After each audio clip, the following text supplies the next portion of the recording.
Ahora, bueno, como seguíamos aquí en el examen funcional, tenemos en cuanto a los oídos, pues básicamente el dolor es algo característico de todos los sistemas, puesto que se puede presenciar en cualquier parte, y tenemos los signos más, los síntomas más comunes que se pueden presenciar en la parte de los oídos. Acá tenemos la nariz, boca, garganta, respiratorio, osteomuscular, cardiovascular, y pues tenemos lo que se puede encontrar mayormente en estos sitios.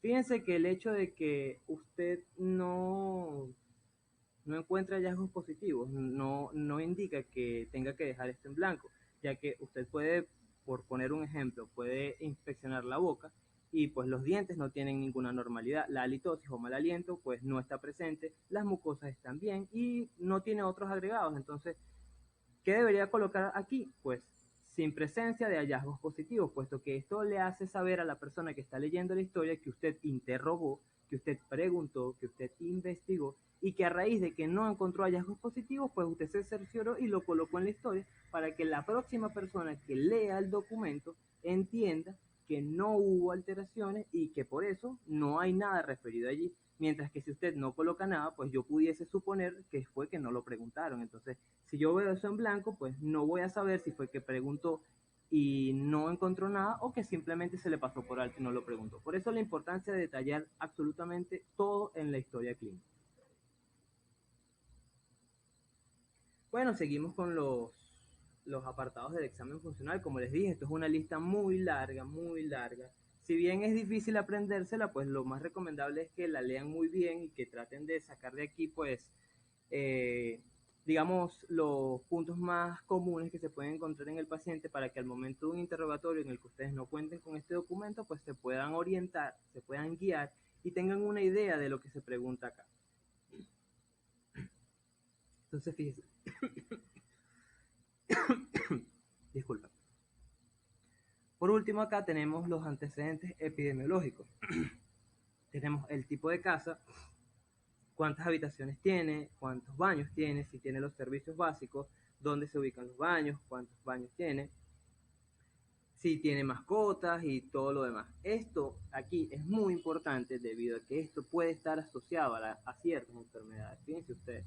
Se pregunta el número de habitaciones porque dependiendo del número de habitantes que haya en la casa, pues usted puede saber si hay o no hay hacinamiento. Y si nosotros conocemos la fisiopatología de la tuberculosis, sabemos que uno de los factores de riesgo para contraer esta enfermedad es precisamente el hacinamiento. Y por lo general, cualquier otra enfermedad, no solamente la tuberculosis, sino las enfermedades causadas por virus, pues también van a tener un repunte en aquellos hogares en donde existe hacinamiento, puesto que como hay muchas personas en un espacio muy limitado, pues se favorece la diseminación de la enfermedad. Entonces preguntamos el tipo de casa, ¿por qué? ¿Por qué es importante diferenciar entre una casa, un apartamento o lo que coloquialmente aquí se conocen como rancho, y me disculpan la palabra? Porque fíjense ustedes, ese tipo de viviendas conocidas como ranchos, pues ellos tienen la particularidad de que en su mayoría están hechas las paredes de bareque. El bareque pues no es más que esta construcción hecha con madera y con barro que al secarse pues tiene digamos cierta estructura sólida y ocasiona lo que es el esbozo de la vivienda. Esto es importante porque fíjense que por lo menos en el mal de Chagas, ustedes se van a, cuando lleguen a tercer año y estudien parasitología, se van a dar cuenta que el, el chipo, el Trypanosoma cruzi que está en el chipo, pues su hábitat natural es en este tipo de asentamientos, pues en el bareque de las paredes de los ranchos, pues se ha descrito que hay mucha presencia de este tipo de insectos, por ende, si el paciente me refiere que vive en una casa con paredes de barro o de bareque, pues yo tengo que sospechar que este puede ser un posible paciente que puede sufrir mal de Chagas. Entonces, vean lo importante de todos estos apartados que yo con el simple hecho de saber de qué están construidas las paredes de una casa, ya puedo saber si el paciente puede o no sufrir esta enfermedad. Ya yo puedo saber si el paciente que me viene con un cuadro de tos y fiebre puede ser un cuadro viral o si me dice que el paciente pues vive en hacinamiento y ciertas cosas que influyen también en los factores de riesgo de la tuberculosis, yo puedo saber si estoy en presencia o por lo menos es susceptible el paciente a presentar este tipo de enfermedades. En cuanto a las mascotas, también es importante porque existen las zoonosis, que son enfermedades causadas por parásitos que tienen ciclos de vida en animales, pues yo tengo que conocer si el paciente tiene mascotas para saber qué posibilidad tendría de que pudiese o no presentar este tipo de enfermedades. El ejemplo más claro es el Toxoplasma gondii, que se encuentra, está descrito que parte de su ciclo de vida se da en los gatos. Entonces, fíjense que si yo conozco este dato, pues, y sé que el paciente tiene gatos, yo pudiese suponer que el paciente puede ser susceptible a ello. Obviamente, aquí entran en contexto muchos otros apartados, como es el estado inmunológico del paciente, su estado nutricional, el cuidado propio de la mascota, pero aún así yo tengo que tomarlo en cuenta porque esos son datos que a mí no me constan, porque no estoy evaluando ni la mascota ni las condiciones de la misma. Entonces, tengo que sospecharlo a pesar de que el paciente me refiere que en ese apartado pues no tiene ningún problema. Entonces, esto para, digamos, aclarar la importancia de todas estas preguntas que, bueno, tal vez ustedes dirán, que son muchas preguntas, ¿por qué tengo que preguntar tanto? Fíjense que aquí todo tiene su porqué, todo tiene una respuesta y, por supuesto, todo tiene su grado de importancia. Continuamos. Importante aquí, llegamos a la parte del examen físico. Vean como acá en el encabezado tenemos lo que son los signos vitales del paciente, que es su temperatura, su pulso, la respiración, la tensión arterial, la frecuencia cardíaca, cuánto pesó, la talla, la grasa corporal del paciente, índice de masa corporal también es importante.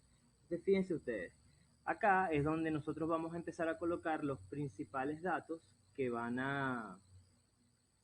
que van a presentar el paciente en el examen físico. Algo que se me olvidó mencionarles acá atrás en el examen funcional, y me disculpan, es que ustedes van a referir en todos estos apartados las dolencias que tengan una duración menor a 6 meses, ya que cualquier afectación de estos aparatos o sistemas que se presente, si tiene una duración de más de 6 meses, es decir, la presenta desde hace un año, desde hace 2 años, pues esto pasaría a formar parte de los antecedentes. Mientras que si son alteraciones desde hace 6 meses a la actualidad, pues sí entran en el contexto del examen funcional. Ok.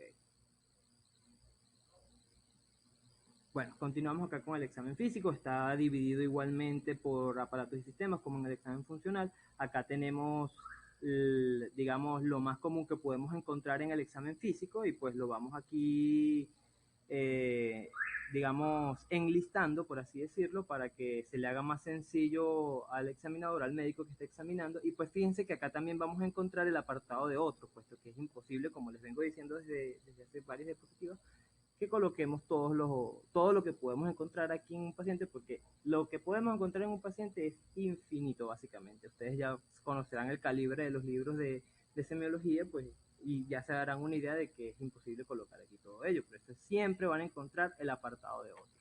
Aquí se van a ir con lo más común, con lo que mayormente se puede presentar. Entonces es importante que ustedes se lean todos estos posibles hallazgos, ya que al momento de que usted haga un examen físico y no cuente con esta historia, pues usted tiene que tener por lo menos una idea general de lo que se puede encontrar en el examen físico y cómo lo va a referir. Entonces fíjense que si nosotros, aquí vuelvo con lo que les comentaba en el examen funcional, si nosotros por lo menos en el examen físico de la cabeza no encontramos ningún hallazgo positivo, usted tiene que referir aquí que no se evidenciaron hallazgos positivos.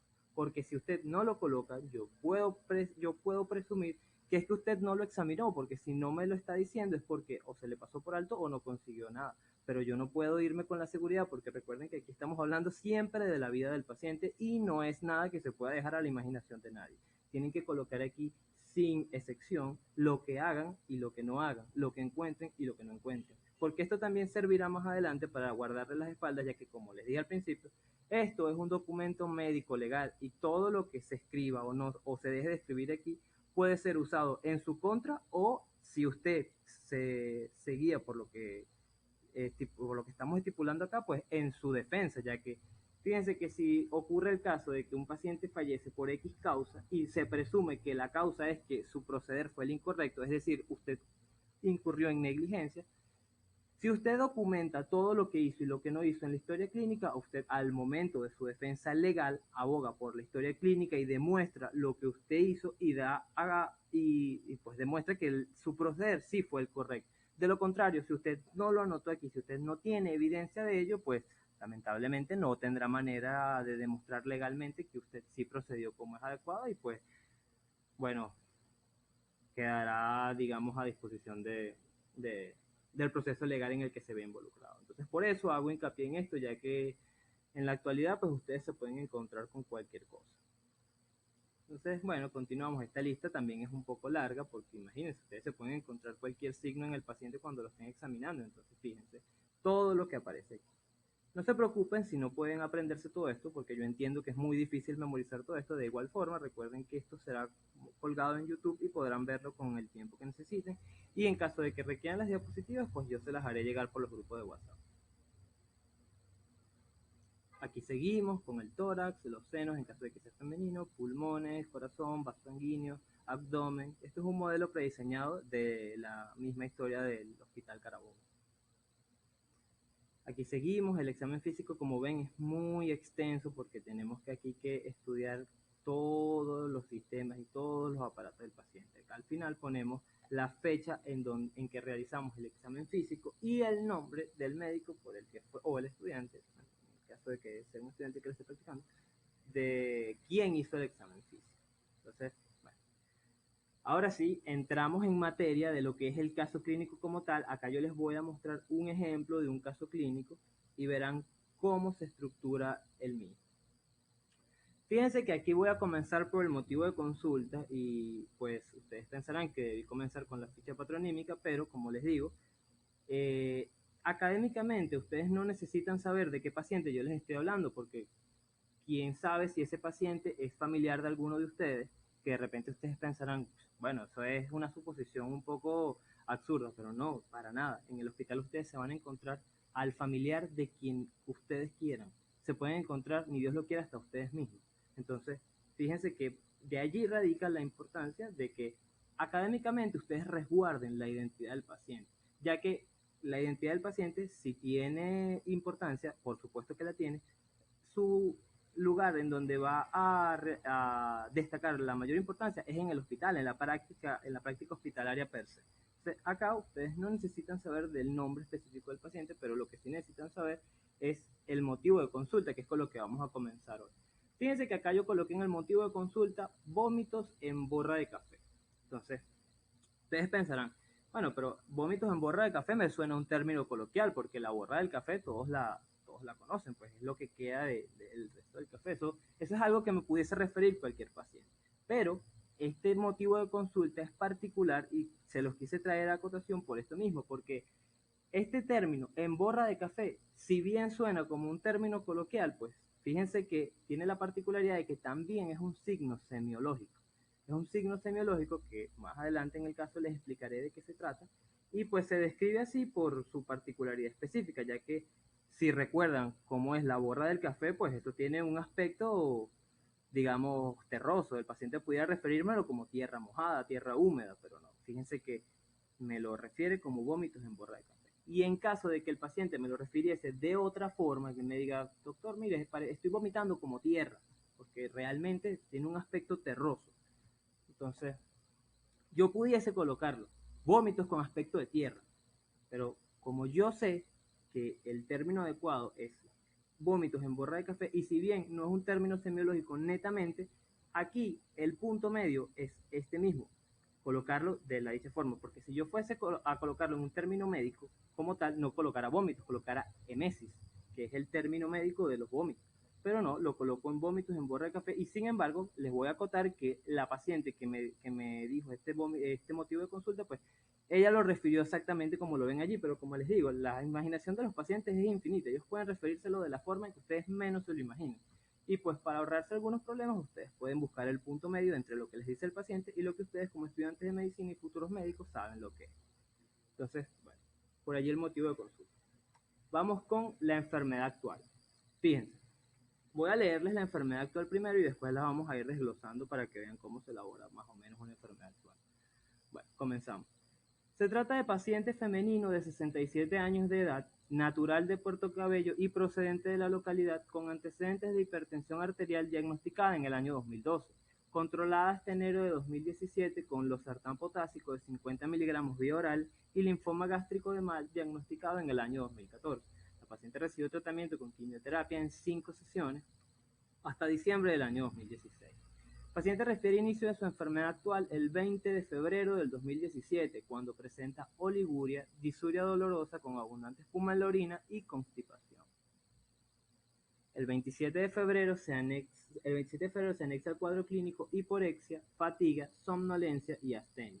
Posteriormente, el 6 de marzo del 2017, presentó 5 episodios de emesis consecutivos, los 3 primeros incoloros y los 2 últimos con aspecto de borra de café. Estos no son precedidos de náuseas y sin relación a las comidas. Por persistir los signos y síntomas mencionados, acude a la ciudad hospitalaria Dr. Enrique Tejera, el Hospital Central o la CHET, donde se evalúa y posteriormente se decide su ingreso. Fíjense que acá en donde cerramos el apartado de se decide su ingreso, es donde termina la historia, la enfermedad actual, porque es el momento en el que usted decide ingresar al paciente al centro hospitalario. Pero vámonos una diapositiva atrás para empezar a desglosar la enfermedad actual desde el principio y en contexto.